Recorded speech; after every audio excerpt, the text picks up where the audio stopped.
Hello, and welcome to Interviews from the Golden Beat 2. In this installment, we are talking to Mike Waters about his song submission entitled Storytelling Bear.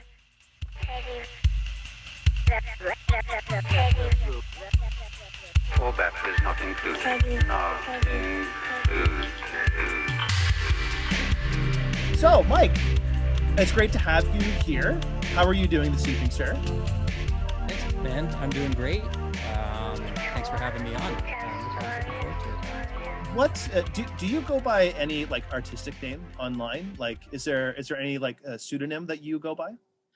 That's actually funny that you ask that, because up until this previous year, I guess 2020, ever since I can remember, I've gone by the tag Solace.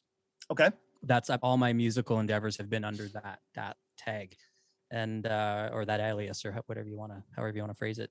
And just this year, because I hadn't really released any music in a while. It's been years, and I finally decided to start a new album this year with some previously unreleased material and some new material that I'm coming up with. And I decided, after all this time, it was probably overdue time to retire the Solace name, because my styles evolved so much since the inception of that name. I kind of felt it was time to like move forward. That between that and turning 40 and 2020 being such a bonkers year, it was sort of time for a change. So now I'm just going by Mike Waters for the first time ever. Okay, so you've dropped the pseudonym, is what you're saying. Yeah, exactly. All right, Yeah. That's cool. So now it's just plain old Mike Waters. Regular old. That's fine. That's totally cool, man. So that's great. So as regular Mike Waters, the artist, I can see there's a lot of stuff you got going on in the background there. What do you play as a musician, as an artist?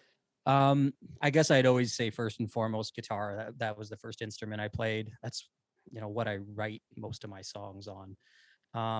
Guitar. Really? Well, not so much nowadays, but I guess for the bulk of my back catalog, it was written on a guitar to start, and then moved around to other instruments from there if necessary. In recent years, synths have become sort of my mainstay. I would say I play piano, but I would say more so I play synth, because I consider them two different instruments. Yeah, and I mean they kind of are, really. I mean, like there's definitely some similarities for sure, but it's got a key bed, right? Well, some of them do. Maybe some don't. Some don't. A lot do. The ones I use do typically, but a lot of stuff I'm doing these days is composed with a synth and or guitar in mind. I play drums, I play bass, I play quite a few instruments, but I would say for the music I produce, the music that I put out there into the world, guitars and synths are pretty dominant, as well as voice. Okay, that's cool. So this music that you're making now, it had to have stemmed from somewhere. Do you remember when you first started to make music, and maybe even more importantly in this conversation, when did you start to record music? So making music my whole life, as far back as I can remember. We're talking really like making music sort of start. Yeah, I'm talking like the Fisher Price little recorder, making music in my bedroom with whatever. Nice.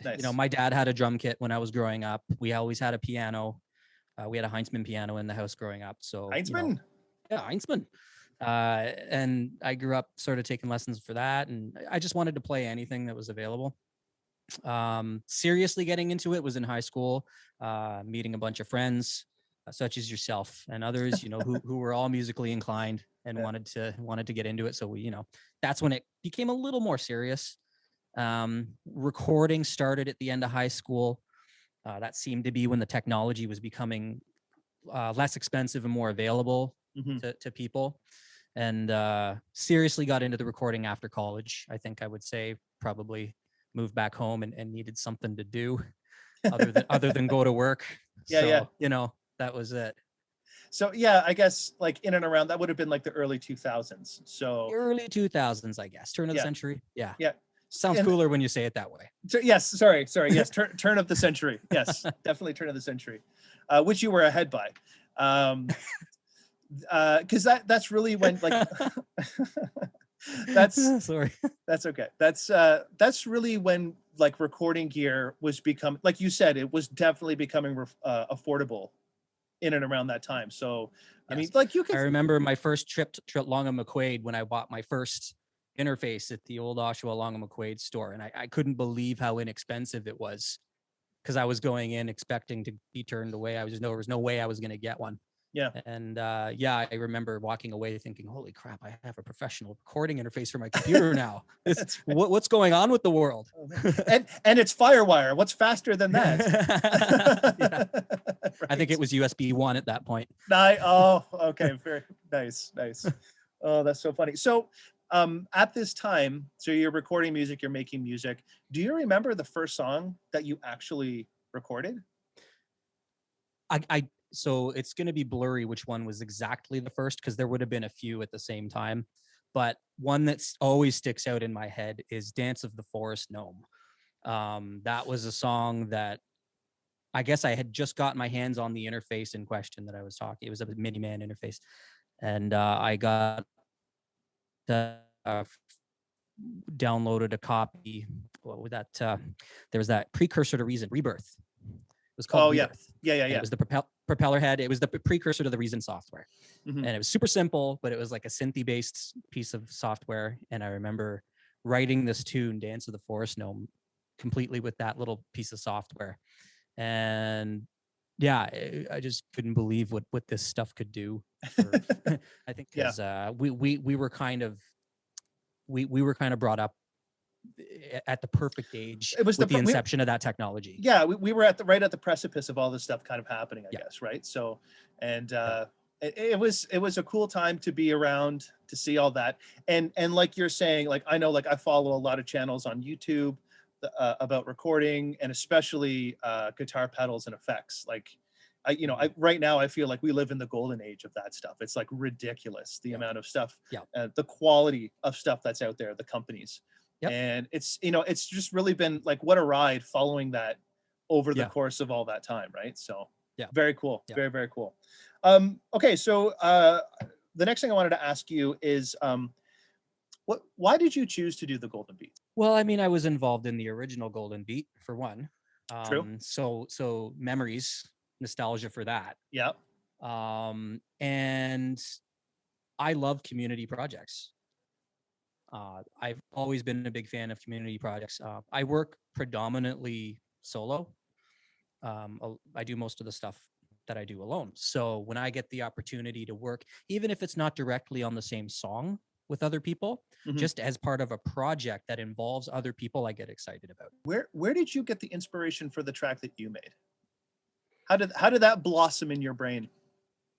So I guess there's a couple points on inspiration. One would be the theme of the song, which is Storytelling Bear. Right. So there was a certain Storytelling Bear when I was a child. I don't think I'm going to get sued if I say Teddy Ruxpin.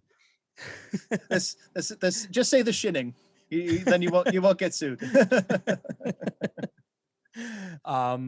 Yeah. So that was a toy that I never actually had as a kid. Okay.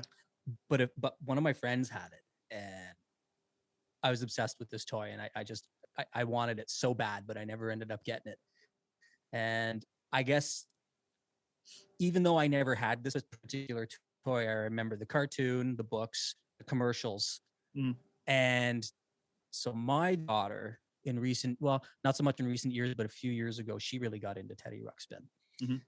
Because we had the DVD package of all the seasons, and I started watching it with her, and immediately just like got flooded back with all this nostalgia for the Teddy Ruxpin world, and the characters and everything. And so when this came along, for some reason, I think maybe I had been out in the garage and came across this set of DVDs at that time frame when I was starting to work on this, and I saw Teddy Ruxpin, and then it just sort of was in my head.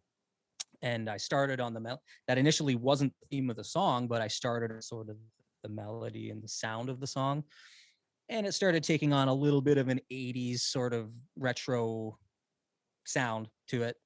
And I thought, well, I have nostalgia for the 80s in general, and a lot of my stuff ends up sounding a little bit dated like the 80s just because of that penchant I have for it and Sure. that love I have for that time period. And it was just a natural, I guess, naturally came together that way. I like sampling. I like sampling from old commercials. I'm very inspired by bands like Boards of Canada, who do a lot of sampling in their songs, especially very retro themed and inspired sampling. Yeah. All those hinterland who's who references that you get in there, right? So, yeah, old Sesame Street clips and Boards of Canada, film Board of Canada, clips, right? Film Board of Canada clips, all that kind of stuff. That's all very nostalgic stuff. Oh yeah. And so I kind of get inspired by that. So that's sort of where I was going with the musical theme of it. Nice. And yeah, those samples you hear in the song are directly from the original Teddy Ruxpin commercial. It's amazing. Nice. It's amazing how a sample of something, although like maybe like the content of what's being said may not mean anything, but like the timbre quality of that can evoke such a strong nostalgic sense. You know what I mean? And like definitely listening back to your song several times and listening to those little bits, it just totally has that feel from that time frame. And it reminds me of being up Saturday mornings watching the Saturday morning cartoon lineup, and that would come on. I remember seeing those commercials, or like even reminding me, I'm pretty sure there was a Teddy Ruxpin cartoon at some point. And you're right. And I think I remember. Yeah. Right. And I remember that's the watching show that my daughter started watching. Yeah. That's the same thing. Oh, okay. It's the same thing, right? So that's the original one. Yeah. Yeah. Okay. But I did just to stay on that point you were making about how the samples sound, they give you that nostalgic feel.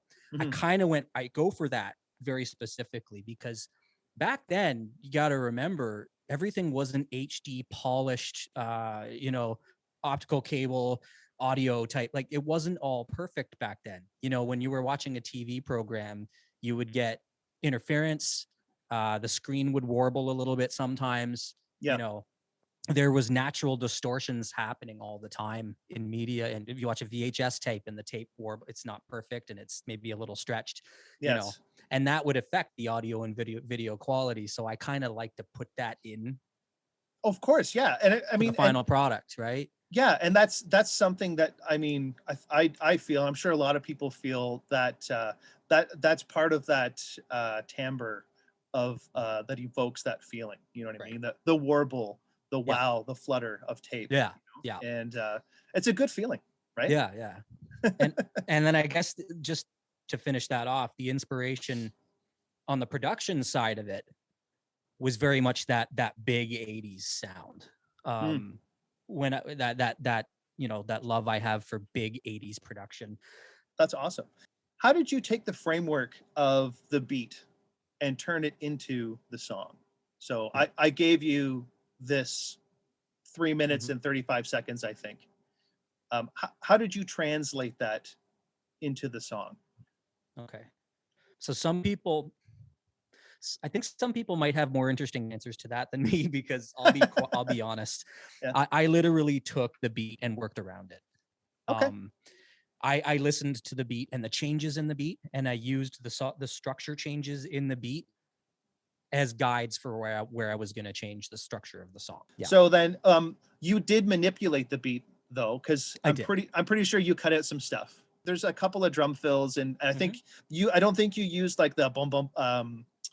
That's right. There's like a tom part. Admittedly, I should have gone back and listened to the original beat before we did this, because I had forgotten. You just reminded me that there was that beat with the crescendo or whatever on the drums building up. Yes. And yeah, I did take that out. And that was purely due to the fact that it just didn't serve the song. Yeah, and that's totally like in the rules of the Golden Beat. If you look at it on our Facebook page, like that's part of it. You know what I mean? Yes. Like you can manipulate this in any way you want, because it's facilitating your creativity, right? And obviously that's what it did. Okay, Mike. So at the beginning of the song, if I remember correctly, does it not start with a backwards sample? Mm-hmm. So that was a sample from the commercial of, well, I can't remember at this point what she was actually saying, to be honest, because I'm so used to hearing it backwards now. Yeah. It was something like, you know, the brand of the brand maker of the toy or something like that. It's not like I'm the Walrus or something like that. It's not any sort of subliminal message. It was literally just something that I thought sounded cool backwards. Okay. Simple Satanic messages. Got it. Yeah. So when the beat starts at the beginning of the song, so it starts with that backwards sample, and then the beat kind of kicks in. So when I'm listening to that, it sounds to me like you've added a bit crusher or some other kind of effect. Can you explain to me what you did to that part of the song? So really all I did there was I layered the drums. I took the original unaltered sound, that's just drum file, and then I layered it with another altered drum file where I increased the EQ on the kick, and then I layered that again with another version of it where I brought down all the bass like the kick and brought the EQ up really punchy in the mids. Okay. Did the same thing with another layer, brought all the EQ down on those, and then just punched up the highs. Okay. And so I had 4 versions of this track going at once, and I would cut and paste where I wanted the certain sounds to happen. As well as doing that, I bit crushed all of them into different degrees. Okay, that's so you'll hear that the mids are probably a lot more crunched than the lows, and the highs are crunched differently than the mids. I don't recall the exact ratios that I was using for them, but they all had different sonic qualities to them, as well as so between the EQing and the bit crushing, I had 3 different layers of sounds to go with on the drums, because I really wanted to separate the sound of the bass, the mids, and the highs. So essentially the kick, the snare, and the toms, and then the cymbals. Okay, so I'm guessing you did that because the beat that I sent to you and to everyone was just a stereo beat. It was just a stereo beat. So I had to sort of had to create my own. If I wanted to have control over those sonic qualities, I had to create that myself, which to me is great fun. I love doing that stuff. So right around the 30-second mark in the song just started off. There's this really great sounding synthesizer pad that comes in. Where did that sound come from? Like what instrument did you use for that? This guy right here. That's Roland JX8P. Oh, nice. Okay. Yeah. So that's an old 80s analog synth. 80s, early 90s. I can't remember exactly. It's sort of like it's like the budget Juno. Right. It's kind of like it's got the guts of a Juno, but it's not quite a Juno. I'm still I'm still learning all about all those Roland synthesizers, and I understand the Juno, but there's several versions. Yeah. And there's been so many synthesizers made in mimicry of that, I guess, or on in that line. And and this is one of them, I guess. That pad sounds amazing though. This synth is one of the best things I've ever purchased. But that particular sound you heard, that's a very Juno-esque type sound. Oh man, it sounded great. That's a very Juno sound. And that's actually just one of the presets on this beast.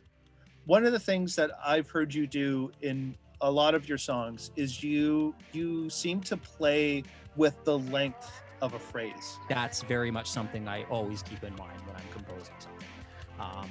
Keeping the listener entertained and sort of not knowing what to expect.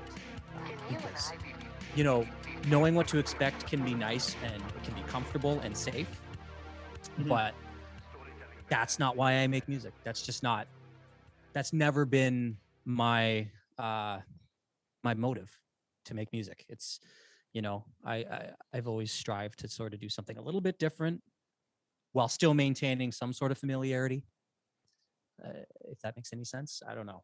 No, that makes a lot of sense. Like simple. It's a very simple technique, just elongating a passage a little bit. Yeah, just add a little bit more, right? And then maybe there's one point in the song where it's shortened just a bit with something else that pops up for the last couple bars or something.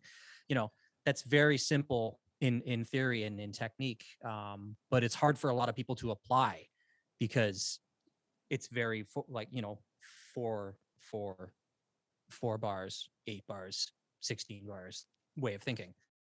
So then in about a minute into the song, there's this really great sort of synth stab or drum sound. It's almost piercing.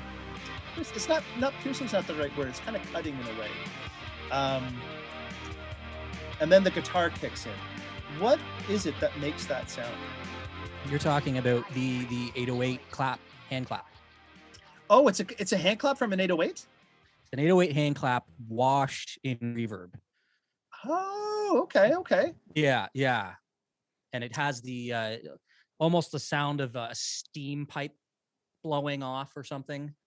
100% steam, something. Yeah. That's a sound. Okay, so I've used that in a few songs that I've done recently. I fell in love with that sound.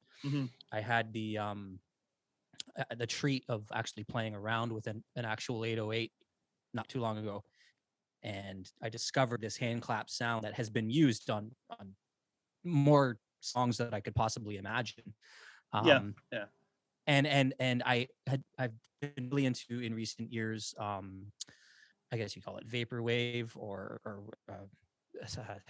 retro wave, sound, whatever you want to call it. Like 80s, synthwave. Synthwave. Yeah, that's it. Synthwave's the overarching term for it. Yeah. It's 80s inspired, and a lot of these songs have that type of sound. And I always wondered what it was, and I learned after experiment, it's just an 808 hand clap.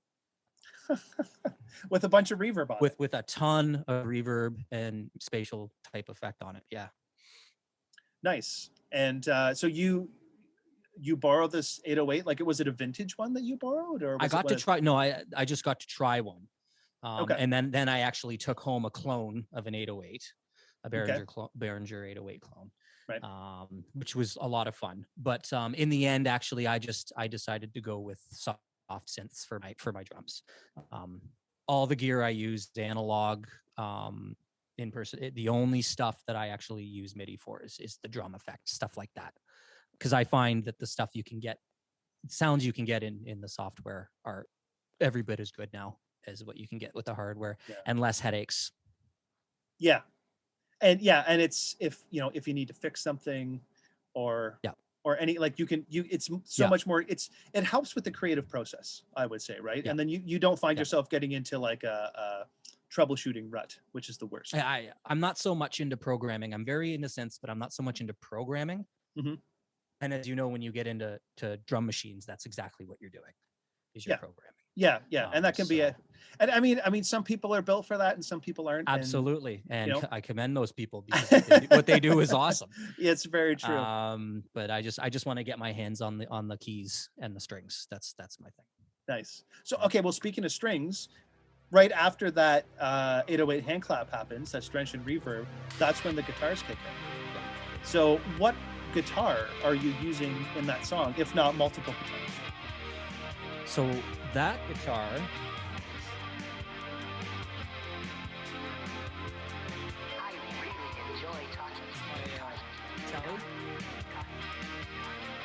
So that's a special edition 2016 Tele in Ice Blue Metallic.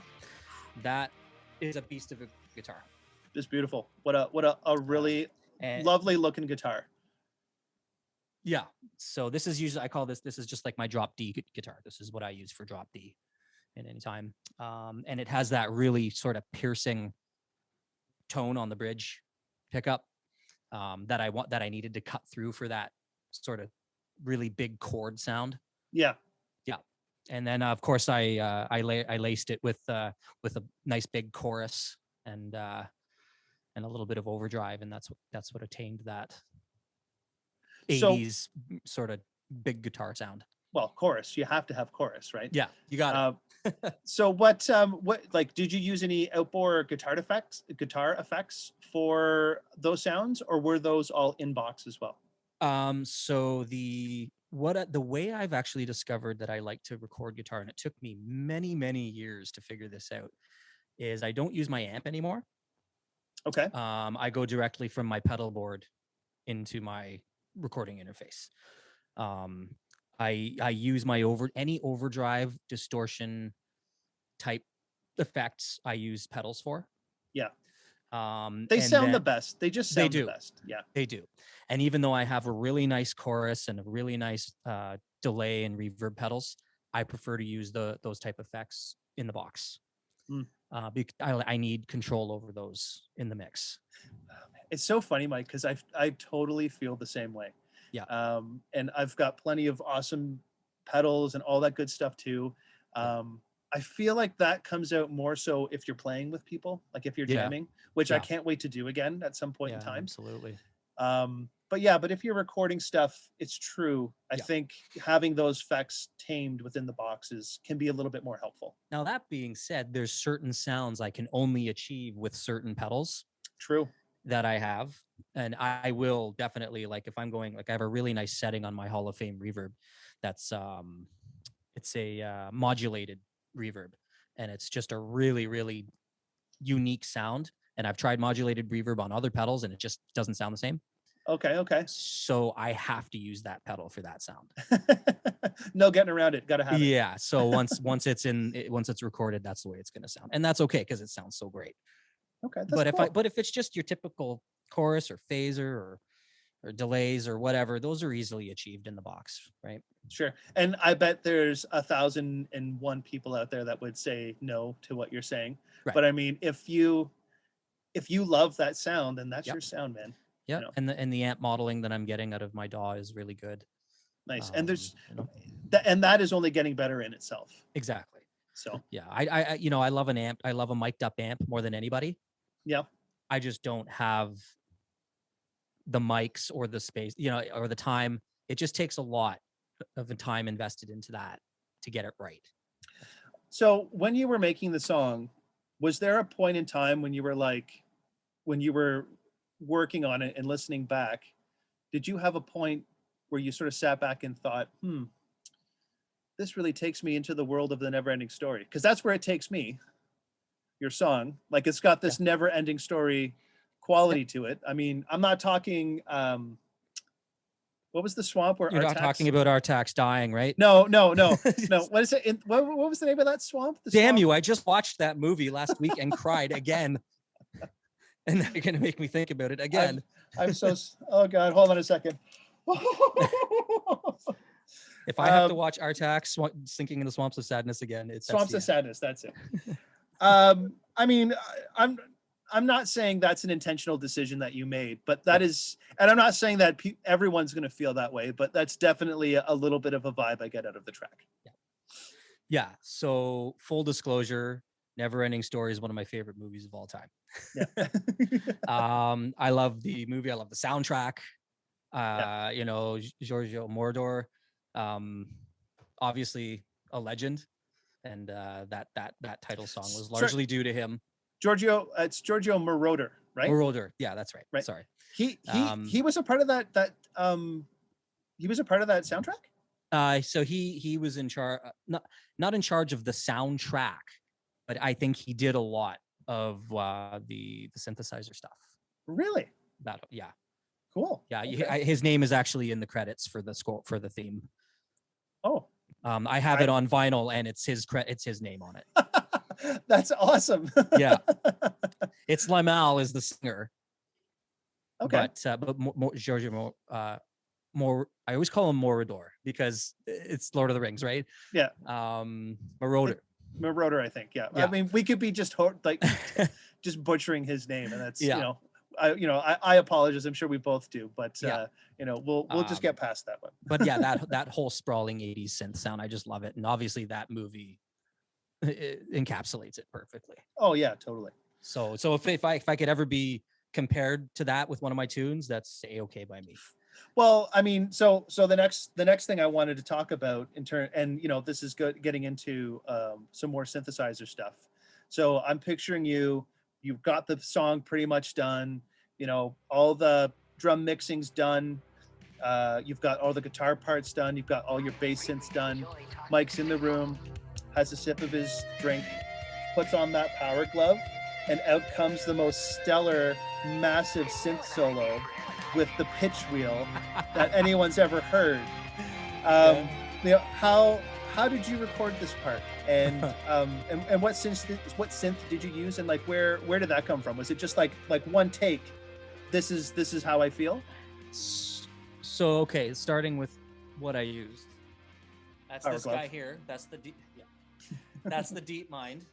That's a Behringer DeepMind. Okay, nice. A very, very criminally underrated synth, in my opinion. Right. I think it's amazing. Again, fully analog. Yeah, that's just that's a patch that I toyed around with a little bit on it, and I was just going for that. So when I think 80s synth solos, it may not immediately come to everyone's mind, but what comes to my mind a lot is Rush. Albums like Moving Pictures, Signals, that type of stuff. If anyone's going to have a solo, it would be somebody from Rush. So yeah, I mean, just that type of sound that you would hear on a sound like Subdivisions. Okay, yeah, which also with the pad that I used is very, very much reminiscent of that. Cool. So that's sort of the vibe I was going for sonically. As far as the composition of the solo and how it was done, yeah, I think I literally was probably having a scotch, and the lights were off. I have mood lighting in this room that I turn on when I'm writing and recording. Yeah, you're deep in the zone. Right? I've got like my little snake light type things hooked up to the keyboard, so I can turn off the overheads and just turn those on and just see the keys. Oh, nice. And then a little light in the corner over there, and then I just go to it. Just press record. And also a few takes, typically, as anyone would do. Yep. If I didn't feel a take, I'll just erase it completely and do it again. I'll try and get it 3 decent takes. That's usually what I'll do with anything, guitars, vocals, anything. And then shift whatever I have to from there, because sometimes there's a phrase I find what happens to me a lot, especially with solos, whether it be guitar or synth, is I always invariably do something wrong that I end up really liking. So I screw up completely, but I really like the way it sounds, so I use it anyways. But it wasn't what I intended to do at all. Buddy, like I can honestly say the same thing. It's happened to me, and I'm sure it's happened to many people. Yeah. These happy accidents. It happens to me almost every time. Yeah. And it's like those are the best, because sometimes that is, for me anyways, that can be a breaking moment where it's like that's what I've been trying to do. Right. And you've been having such a hard time up until that point. And then you make this like the stupidest mistake, and it's like that's it. Yeah. And then the rest of it just comes gushing out afterwards. Yeah. And it's amazing. Yeah. Oftentimes those mistakes too don't necessarily work in the spot they were made, but they work really well in a different spot. Yeah. If there's a particular spot where I did a solo and I think, that's actually a little weak, or maybe I came on too strong too soon, can move that over to a later part or an earlier part, and it works really well. So I don't know. That's all part of the process of recording and editing, right? It can be an art in itself, really. Yeah. Totally.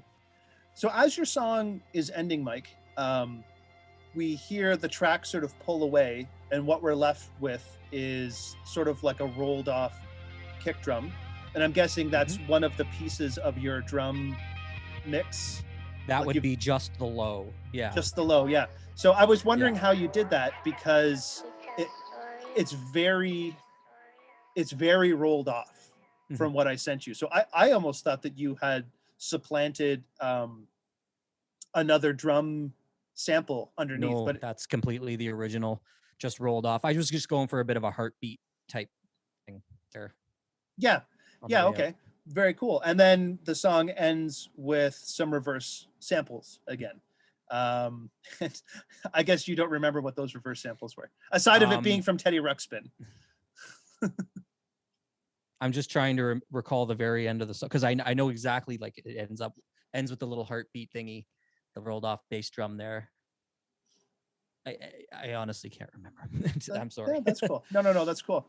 A really nice way to finish the song, I think. Mhm. You know, we're left with the framework, if you will, in a way, and then it ends on, you know, essentially your concept or your thoughts, until we get to the silence. Right. And yeah, I just think it was a really great song, great way to end a song. Thanks. And you know, I like to end where I begin. That's another theme of a lot of my music, because I like to end where I begin. Yeah, and that's exactly, because you started with the thank you for saying that, because you totally start with the backwards track and you end with the backwards track. So that's beautiful. Thank you. So Mike, thank you so much for taking time out, you know, of your evening. Thank you. And you know, having a little chat here about your track. Thank you so much for being a part of the Golden Beat project, too, if you will. It's my pleasure. Do you think if we do this again, would you do another one? Oh, absolutely. There's no question. I would take part in something like this anytime. Right on. Yeah, it's great fun. It's a good time, and it's and like you said, it's nice to foster community, and you know, it's just fun to have a little project that you can work on. Yeah, of course. Right on. Yeah. Well, Mike, again, thank you so much. I think right now I'm playing some outro music. Can you hear that right now? No? But if there was outro music, how would you dance to it if it was playing right now?